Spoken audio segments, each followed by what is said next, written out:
thank you, organizers, for having me here. It's a pleasure to be part of this group. I'm Amba, I'm from New Delhi. And so I will be speaking on this international networks of innovation ecosystems. Since my specialization is diaspora and migrants, I will consider diaspora and migrants as part of these international networks and kind of focus my discussion on that. So what is innovation ecosystem? The Cambridge Advanced Learners Dictionary describes ecosystems as all the living things in an area with their own system of relationship and the way they affect each other. Why I say this is because we sometimes forget the latter part of it. In the same manner, innovation ecosystems are complex systems with an interplay of different actors, relationships, and resources with the purpose of taking an innovative idea to a level where it can have a transformative impact. Innovation ecosystems are diverse, dynamic, flexible, and open. They are diverse because they are of various kinds, for example, national, regional, local, and in multiple sectors, for example, agriculture, health, education, etc. They are dynamic as they keep changing, for better or for worse. They are flexible as they allow new participants to enter and old ones to leave. They are open because they are not bound by boundaries of nations, social groups, and categories. In an ecosystem, each participant, actor, node plays a specific role and gets then balanced by one another. Changes in one part leads to changes in another part.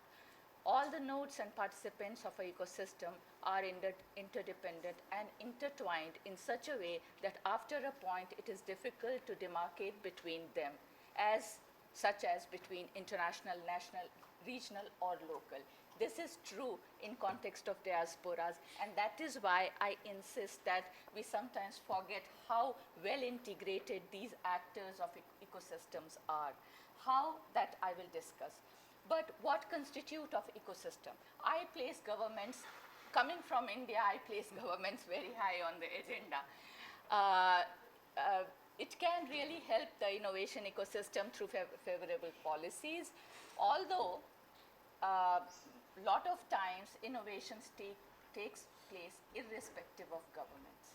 But I think adverse policies certainly impact innovations adversely, and that is why I place governments very high on the agenda of innovation system. The next I keep is diaspora and migrants. In this age of transnational connectivity, diasporas are the most important international network in the ecosystem chain. Although displaced to another location, they continue to live in their original ecosystems, thus form networks to sustain this belongingness. Diasporas find new grounds for innovative ideas and form networks that transcend the national boundaries to reach to the local level. In the process, they transnationalize the local through circulation of brain, ideas, and skills.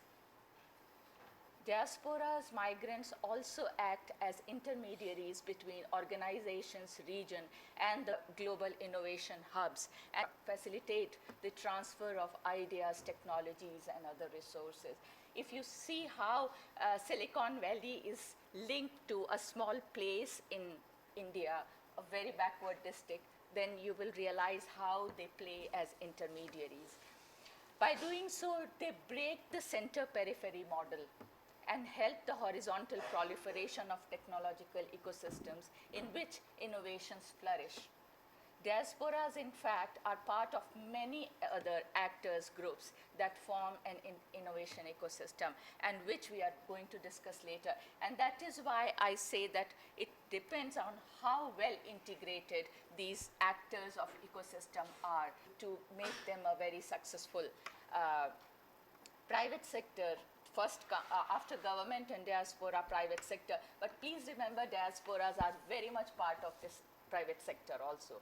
And it can be a catalyst through business-led initiatives, but of late, private sector is cooperating with governments, educational institutions, and civil society, and diasporas are very much part of this.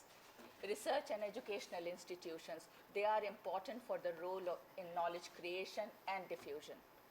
They are primary tool for creation of human capital pool for innovation and inventors, and diasporas are very much part of this. Incubators and accelerators, they provide a supportive environment and for the startups. Then comes funding resources. They are angel investors, venture capitalists, private equity firms, and diasporas are very much part of these initiatives. Then comes the human capital formation, which forms the core of innovation ecosystem. But here, the quality of education is something that India, as well as other developing countries, are also struggling with. So that has to be kept in mind.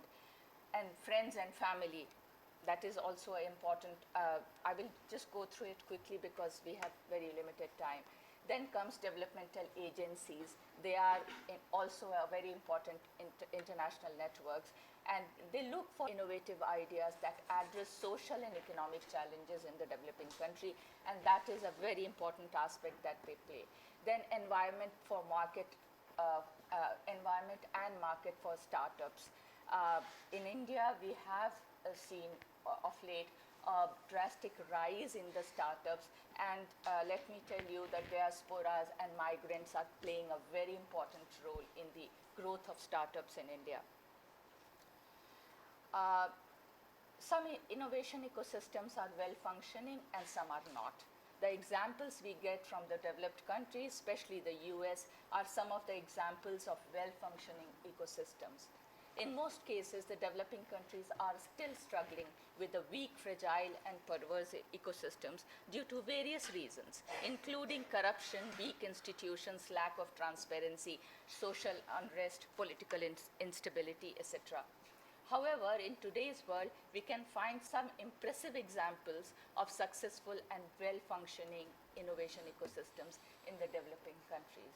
In India's context, some of the glowing examples are space and nuclear programs and the very famous IT and ITES industry. However, the problem lies in the fact that these successful models have not been replicated in other sectors. More and more innovations are expected in the sectors like education, agriculture, healthcare, and environment in the coming years. The government of India did become aware of this, and with the turn of the century, various policies were formulated, including the creation of National Innovation Foundation. After 2014, the Government of India is determined to make innovation as the central driver of growth in all sectors through cooperative federalism. This is a very, very impressive model India has adopted, the cooperative federalism. The central and the state governments have come together in coordination with each other through schemes and policies, financial and procedural support to organizations and institutions to set up incubators, conduct workshops, and upgrade technology and physical infrastructure in order to promote startups. Several flagship programs have been initiated by the Government of India, like Digital India, Skill India, and Stand Up India. It has launched tinkering labs at the school level and incubation centers across the country. India's tech startups ecosystem is now the third largest in the world, only after US and UK. Bangalore ranks third after Silicon Valley and London for the greatest number of tech startups. India has also risen in the Global Innovation Index, Ease of Doing Business, and Global Competitiveness Index rankings. According to NASSCOM, by 2020, startups in India are expected to grow more than 10,500. However, one of the major challenges remain that most of the startups are clustered in certain sectors and in some of the major tech hubs like Delhi, which has 27% of startups, Bangalore 27%, Pune 8%, and Hyderabad 8%. Rest of India, it is very, very low. Indian startups are also accused of copying ideas from other countries without taking into account the local conditions. And that is why the number of startup closures is almost as high as 90% in India. Within 5 years, they close down. So this is one of the major challenges India is facing. To conclude, I want to say that through adopting an ecosystems approach and integrating the various actors in the ecosystem chain, innovative ideas can be generated and effectively implemented for various kinds of developmental projects. Diasporas are important networks of ecosystem. However, their effective participation depends on how well they are integrated with the home country. The real challenge lies in making diasporas as partners in solving the problems like inclusive education, affordable health services, waste management, and sustainable development. Thank you. Thank you.